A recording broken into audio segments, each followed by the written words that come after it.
Ya, yang kedua yaitu ilmu konversi, dimana setelah kita mendatangkan gerombolan orang dari followers, subscriber, visitor, member kita, kita harus mengkonversikannya menjadi seseorang pembeli atau buyer. Ilmu konversi ini juga macam-macam teman-teman. Ada yang namanya ilmu copywriting, ada juga yang disebut cover selling, storytelling, NLP, hipnosis, dan lain-lain. Nah, ini yang mesti kita pelajari. Saran saya untuk konversi ini harus kita pelajari semuanya, tapi caranya pelajari bertahap ya. Jangan sampai kita pelajari satu waktu semuanya, bingung nanti kitanya. Nah, jadi satu-satu dulu. Kayak misalkan hari ini saya mau pelajari tentang ilmu copywriting. Karena ketika saya nanti membuat kata-kata atau caption itu harus menjual. Tidak ngasal ya. Males banget kalau misalkan banyak broadcast yang ngasal jualannya, ya enggak? Mungkin teman-teman juga seperti itu. Nah, itu belajarnya copywriting. Ada juga cover selling. Cover selling itu adalah jualan yang terselubung. Jadi misalkan gini, teman-teman itu bikin apa sih namanya? Bikin caption tapi yang carousel gitu loh. Ya seperti digeser gitu kan ya. Itu penasaran gak sih buat kalian? Kalau menurut aku sih itu penasaran. Jadi kayak misalkan gini, yang pertama, slide pertama adalah gimana cara diet 1 hari. Slide kedua, caranya adalah ambil 1 gelas susu. Yang ketiga, slide ketiga, bla bla bla. Yang slide keempat, bla bla bla. Slide kelima. Jadi untuk bisa menjadi diet 1 hari, teman-teman bisa membeli lalalala. Itu kan jualan ya, terselubung gitu kan. Tadinya di depan semacam tips gitu kan. Lama-lama jualan. Nah, itu namanya cover selling gitu kan. Terus storytellingnya itu mungkin lebih ke banyak cerita gitu kan, kalian harus menceritakan usaha kalian itu seperti apa. Nah, cari dulu yang paling urgent. Yang paling urgent itu apa nih? Apakah copywriting dulu, cover selling dulu, atau storytelling bahkan, atau hipnosis? Jadi jangan sampai kalian yang jangan sampai kalau yang buat dipahami saat ini bukan yang kayaknya butuh gitu. Jadi misal lagi butuh ilmu copywriting buat caption, tapi planningnya bukan belajar itu gitu kan. Jadi pelajari yang Anda butuhkan, jangan yang Anda rasa butuh. Jadi jangan dirasa ini mah butuh kayaknya ya, jadi saya pelajari, jangan. Tapi yang lagi urgent dibutuhin yang mana. Sebetulnya untuk ilmu konversi sedikit ya, lebih tepatnya kita mengkonversi followers kita itu untuk menjadi pembeli gitu kan. Jangan sampai ketika kita punya followers banyak, nggak ada tuh jiwa-jiwa jualannya. Wah, malah seneng gitu kan, asik followersnya banyak, jadi banyak like-nya, banyak komennya. Kalau kita punya pemikiran tentang jualan, itu bisa jadi mereka itu adalah pembeli. Nah, terus kita lanjut ke yang ketiga, yaitu membangun hubungan atau relationship. Nah, membangun hubungan yang seperti apa? List building. WhatsApp kita, email kita, FB kita, Instagram kita di list nih. Sarannya untuk ini kita semua harus mengelola database WhatsApp, email. Gimana caranya membangun relationship dengan mereka? Nah, customer lama jangan diterlantarkan. Terus aja kita nyari konsumen baru. Konsumen lamanya dibiarin.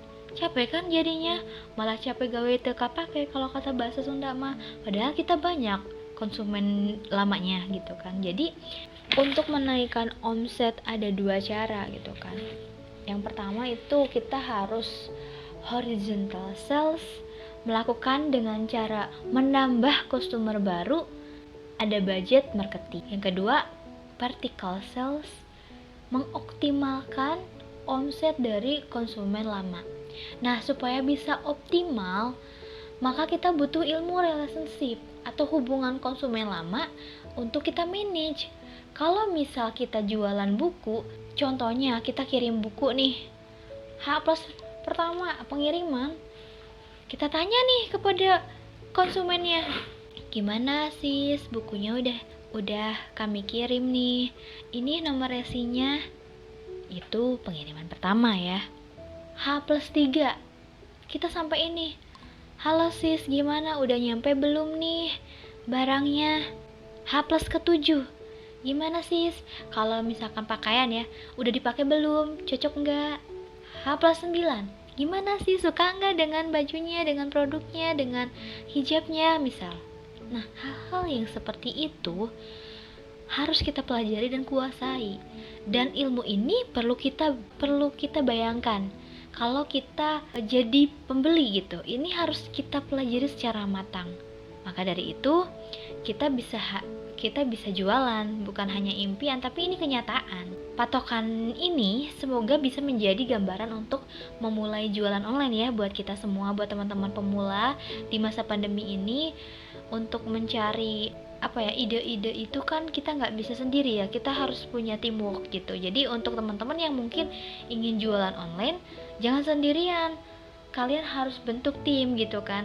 Nah, yang pertama mungkin ada tim yang dia bisa di bidang konversi, ada yang bisa membangun hubungan, ada juga yang bisa membuat traffic dan lain-lain gitu kan. Jadi kita itu nggak capek sendiri gitu kan.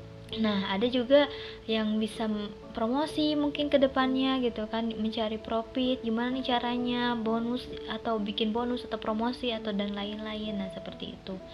Jadi ada 3 ya gitu, kalau misalkan kita ngomongin gimana sih teh gitu kan cara jualan online, gimana sih teh biar kita bisa sukses jualan onlinenya. Sebetulnya kalau sukses itu kan gimana kita usahanya ya gitu kan. Mungkin ini lebih ke sharing memulai bisnis online di masa pandemi yang memang kita tidak punya usaha awalnya, atau kita punya usaha sebelumnya tapi kita offline gitu kan. Yang pertama kita harus punya tiga ilmu dulu tuh. Yang tadi ilmu traffic, gimana caranya mendatangkan orang di jualan kita atau di media kita. Yang kedua, konversikan, harus kita konversikan mana yang akan menjadi pembeli, mana yang cuma dia mah followers biasa aja, cuma nge-follow doang gitu, suka. Dan terus yang ketiga, gimana caranya kita memanage orang-orang yang sudah memfollow kita, yang sudah ada di gundukannya gitu kan. Gundukan ya, kalau saya sih bilangnya gundukan. Jadi kalau saya tuh biasanya memancing orang-orang untuk datang dulu di media saya. Setelah itu saya petakan dulu, oh kalau di media yang ini mah mereka sukanya foto-foto saya, berarti saya mau jualan jasa foto atau saya mah mau bisnisnya edit foto misalkan gitu. Ada juga saya bikin misalkan Instagram yang saya tuh suka nge-review makanan. Nah, saya udah petakan sendiri, orang-orang yang follow ini media berarti mereka suka dengan makanan, suka kuliner, suka membeli makanan, suka mencicipi makanan, suka masak makanan dan lain-lain. Jadi begitu ya teman-teman. Mungkin saya cukupkan dulu untuk sharing bisnis masa pandemi. Jadi saya mohon maaf apabila banyak kesalahan kata, dan apabila ada ilmu yang didapat ya alhamdulillah itu dari Allah ya gitu kan, yang membuat saya bisa menyampaikan materinya gitu kan. Mudah-mudahan ini bisa bermanfaat buat kita semua gitu. Terima kasih.